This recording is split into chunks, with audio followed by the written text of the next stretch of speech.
Welcome to Just Ask Sherry. Thanks for joining me again. I appreciate it, or if this is your first time, welcome. I'm glad you joined me. Please go down and like and subscribe so that you'll keep coming back. I'm here to tell you about keeping my weight off for 17 years. I've lost 120 pounds and I've kept that off for 17 years. Actually, it's 100 pounds that I kept off for 16 years, and the last 20 pounds came off a year ago. And that was kind of by accident after back surgery. I couldn't eat for a month and lost 20 pounds, and it's just stayed off for the last year. So it's been an extra bonus. So I did this through a 12-step program, which has been a great help to me. And it worked for me to just maintain that weight loss and keep it off for 17 years. And I don't know what I would have done without it, because I'm a type 1 diabetic. I've also had hip surgery and back surgery, and I probably eventually will need knee replacement, but I'm putting that off because I just don't want more surgery. But if I had not been able to do that, I don't know what I would do, because I don't think I would be able to function with the extra weight if I still had on that 120 pounds.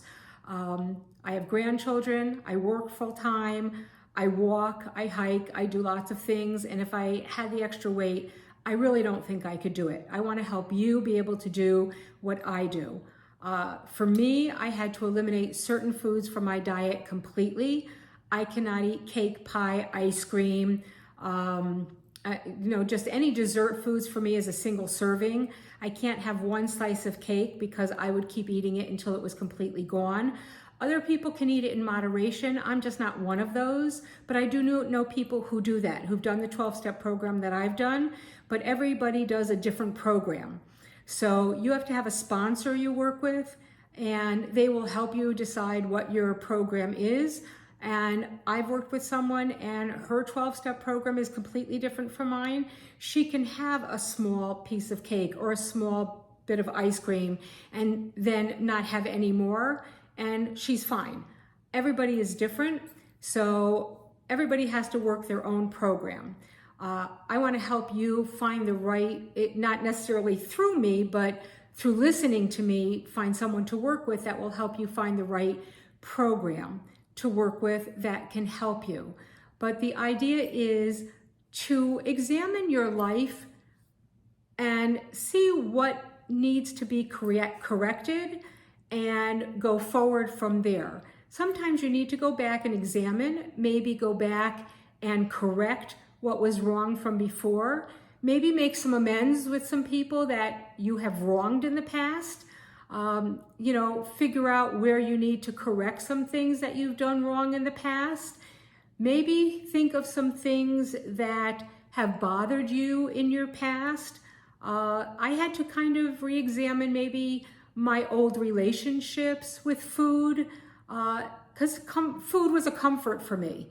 And I needed to stop comforting myself with food and find something else that was comforting instead of food. So for me, maybe I find comfort with my husband, with my grandchildren, my children, reading, listening to music. Maybe it's even watching a movie or, walking, doing other things, finding another source of comfort other than food.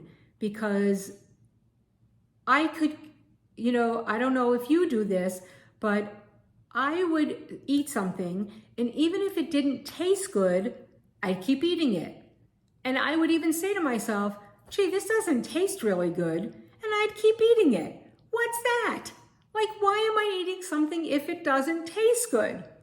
Or even worse, I'd be full, but it tasted good, and I'd keep eating. It's like, oh my gosh, I'm so full. Pass the spaghetti. Why am I still eating if I'm full? Today, really, if I'm full, I really, for the most part, I don't eat anymore. Like, I'm done. Okay, I'm done. So those are really things that need to be figured out, that if I don't like the way it tastes, I'm not eating it. That is hard to do when you are a compulsive eater like me. I am a compulsive overeater. So I had to figure out to stop eating if it doesn't taste good.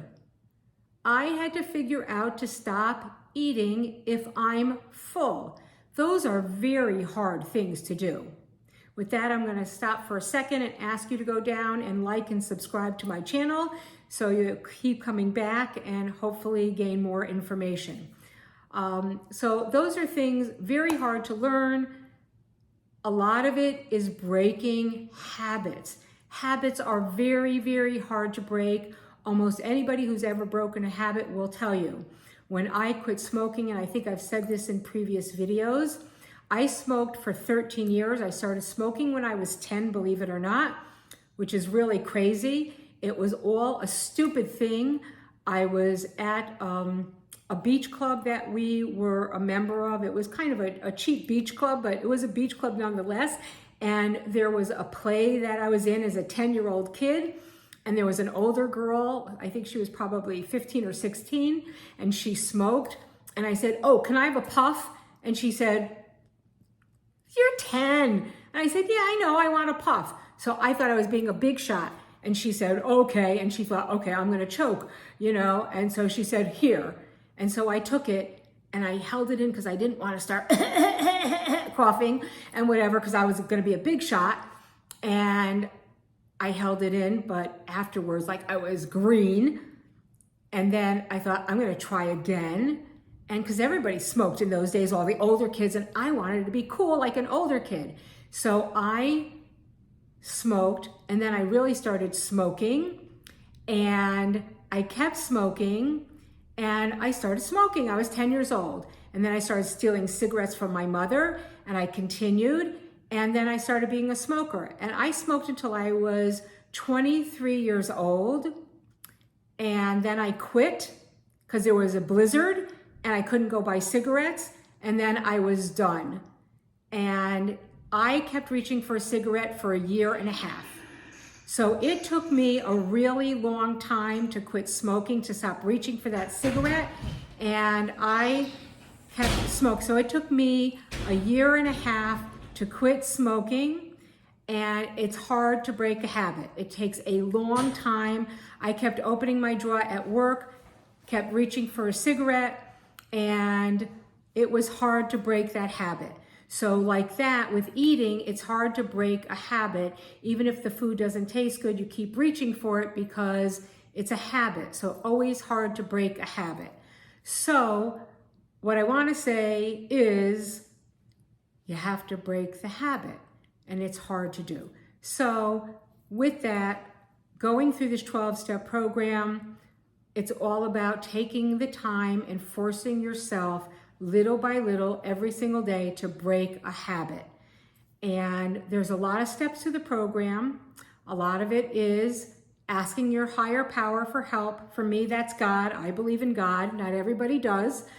But if you don't believe in God, you have to have a higher power of some force that you ask for help to get you through the difficult time.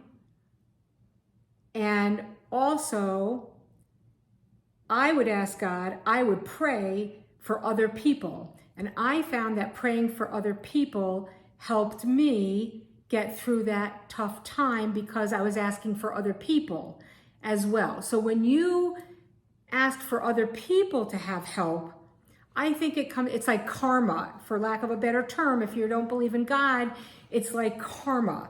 If you ask for other people to have good things, it comes back to you. So in commercial real estate, we call it karma as well. Like, if you ask for other people to have good karma, that it's coming back to you as good karma. So I pray for other people to be abstinent from their food, and it comes back to me in abstinence in my food, that I don't eat the bad foods either. So all of these things combined, when you're working the steps, and there's 12 of them, it comes back to you. So I hope to help you again. Please go down and like and subscribe to my channel. I hope I can continue to help you find what I have found and help you to get healthy, help you to lose the unwanted pounds. I hope you keep your numbers good, and hopefully we can get there and you can have what I have.